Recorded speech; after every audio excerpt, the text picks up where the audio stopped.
Hi everyone, welcome back. Thanks for joining us today. We've got a brand new story to share with you. So let's begin. My name is Parker, and I want to tell you something from the heart. The last thing you ever want in life is to be slapped in front of your own family by another man. That's not just a slap on the face. It's a slap on your dignity, your pride, and everything you stand for as a husband and a father. And if you don't do anything about it, people will look at you like a pushover. I know this because it almost happened to me. When my wife's lover lifted his hand to slap me right there in front of my wife and our young son, I taught that man a lesson he'll remember every time he tries to raise his hand again. And if you think this story is just about a slap, you're wrong. It's deeper than that. It's about betrayal, pride, survival, and reclaiming your place when life tries to push you aside. Here is how it started. 6 years ago, I married Naomi. I was 28 years old at the time, and she was 25. We were young and madly in love.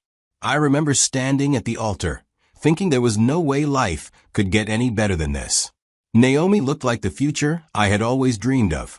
Shortly after we got married, Naomi became pregnant. It wasn't something we exactly planned, but we were happy about it. We took it as a sign that our family was starting.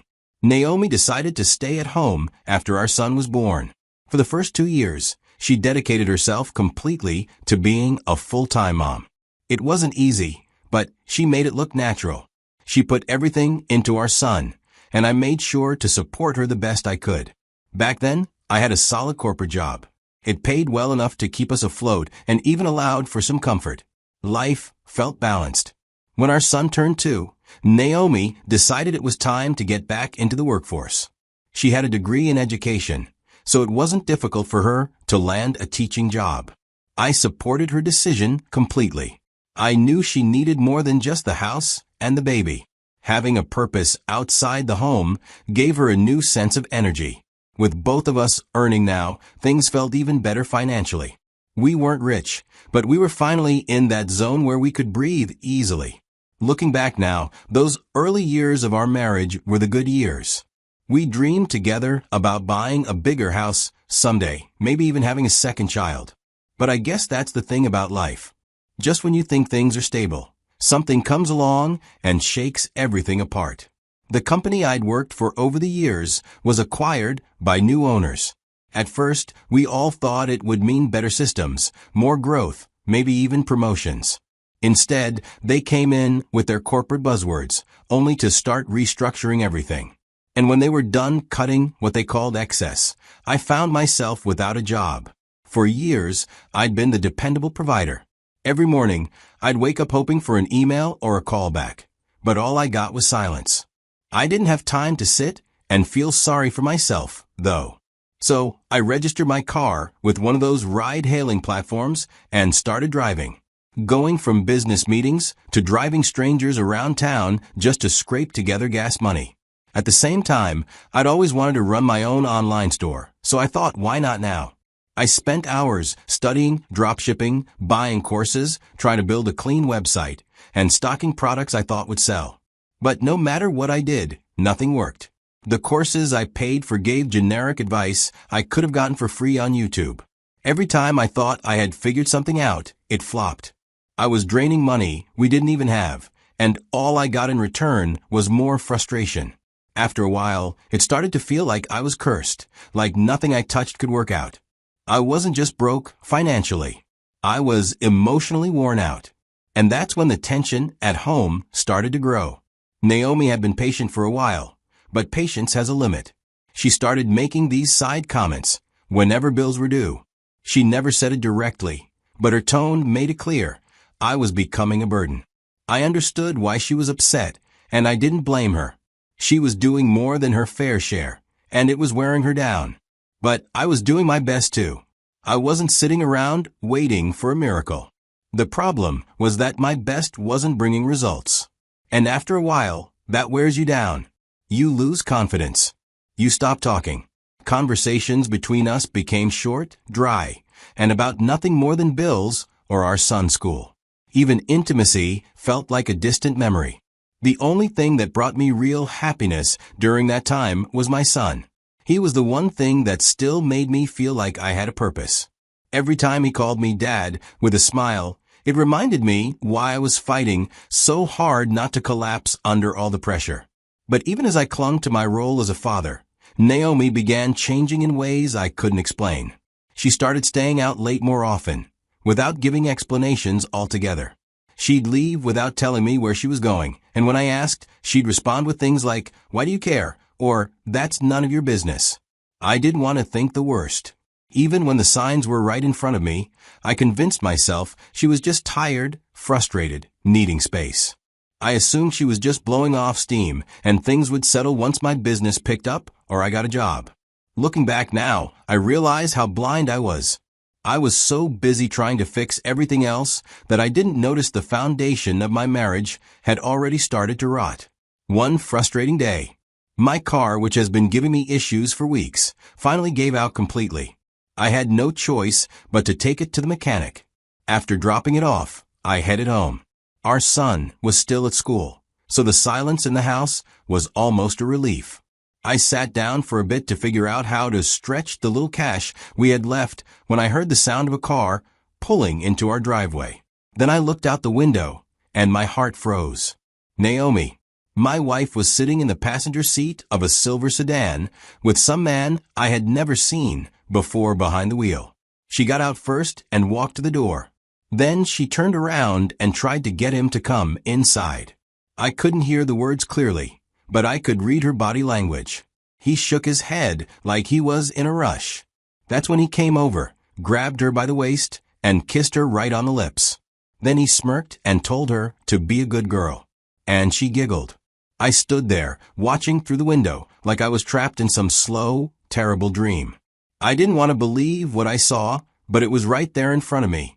When she finally opened the door and walked in, she saw me, standing there with my arms crossed and my face blank. Her entire expression changed. Her mouth opened slightly like she wanted to say something. Then she paused. She knew I saw everything. I looked her in the eyes and asked one question, calmly but firmly. "How long has this been going on?" She blinked and tried to act like she didn't know what I was talking about. But I wasn't backing down. Not after what I just witnessed. So I said it clearly.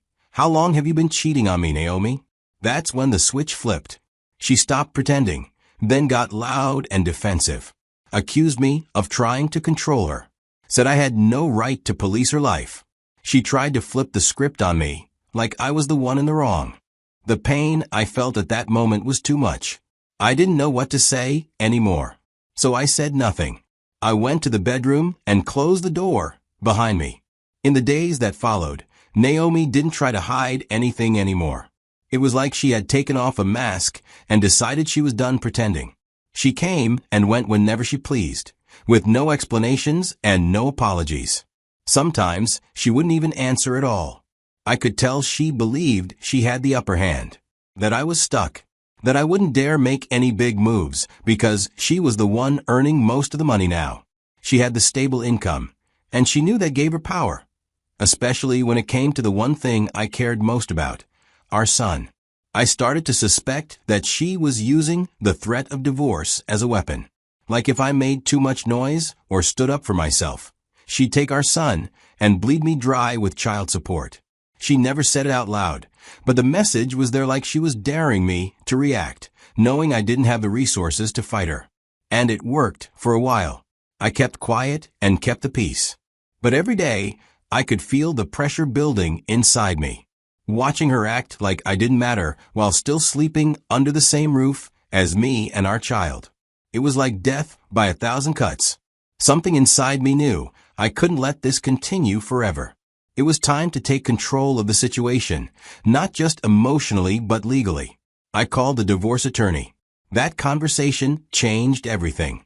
I laid everything out for the attorney, from the affair to the disrespect, the threats of divorce, and the way Naomi had started acting like I was some burden to her. The lawyer listened carefully, asked a lot of questions, and then gave me some advice that made everything click into place. He told me, don't wait for her to file first. File now and do it in Tennessee. See, Tennessee is a fault-based divorce state. That means if someone cheats, that infidelity can be legally considered as the cause of the marriage breaking down. That might not seem like a big deal to some people, but when you're fighting for custody of your child or trying to avoid being punished by a system that sometimes favors the wrong person, it makes all the difference. Since Naomi was trying to intimidate me into keeping quiet, I had to take that threat seriously. The attorney said if I filed first and could prove she was cheating and emotionally neglecting the family, the court would consider that during the custody hearing. I agreed immediately. There was no reason to wait anymore. My lawyer got started on the paperwork right away. Within a few weeks, everything was ready to go. I wasn't playing defense anymore. I was making the first move. The next step was preparing for the custody fight. I wasn't trying to win just to hurt Naomi. I just knew deep down that our son didn't need to be raised in a home where his mom brought strange men around like it was normal.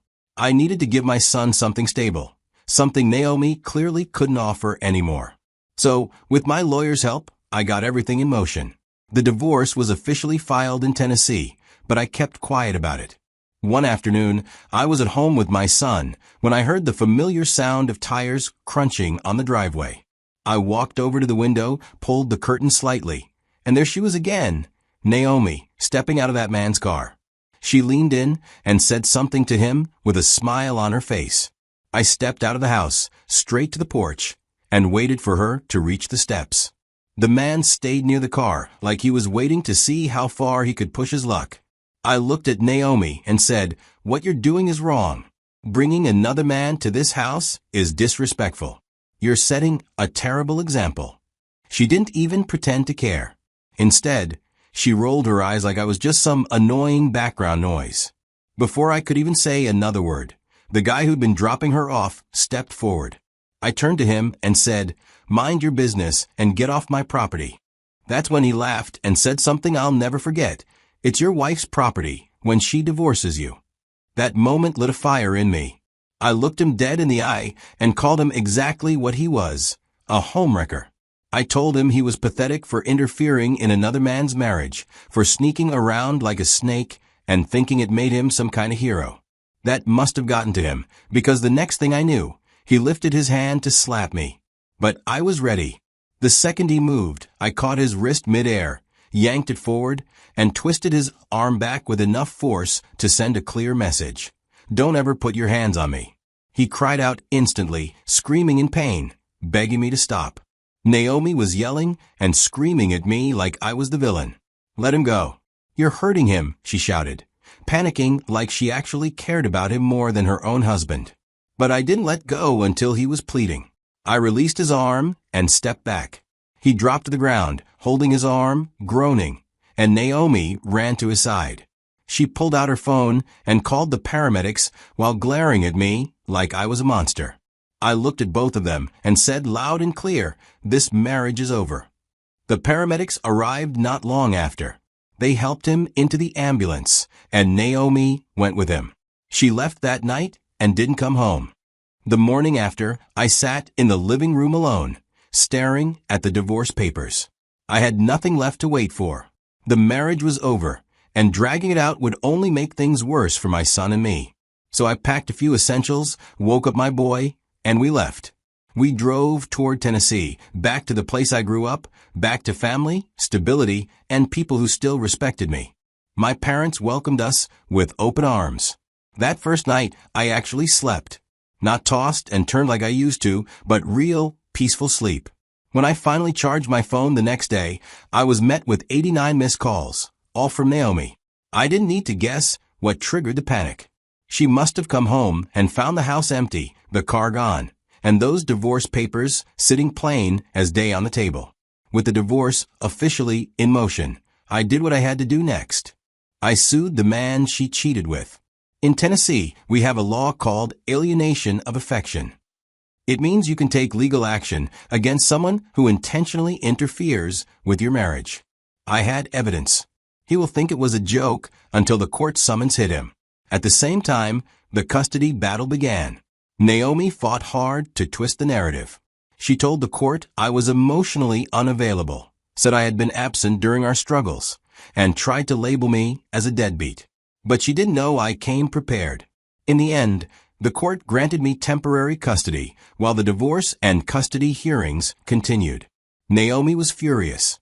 I cared about my son. I was finally doing what a real father is supposed to do, protecting his child and standing up for himself. Moving back to Tennessee was the kind of decision you don't realize you needed until after you've done it. For the first time in years, I wasn't walking on eggshells. There was no tension in the air, no silent treatments, no disrespectful remarks waiting to greet me the moment I stepped through the door. My mom and dad were more than happy to help with their grandson.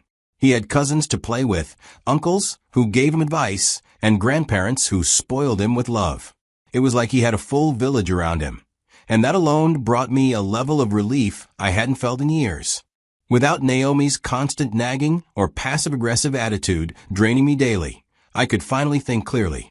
I started sleeping better, eating better.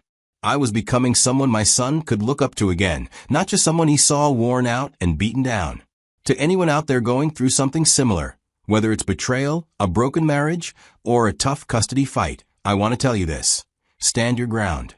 Don't let anyone make you feel like you're weak for caring or a failure for struggling. Especially not someone who was supposed to have your back but chose to break you instead. If you've been through betrayal or you're currently fighting for your kids, I'd like to hear your story. Drop a comment. Share your experience. Give some advice to others who might be feeling lost or hopeless. You never know who your words might help. Thank you for listening to mine. I hope my story gave someone out there the clarity or courage they needed. Until next time, stay strong and protect your peace.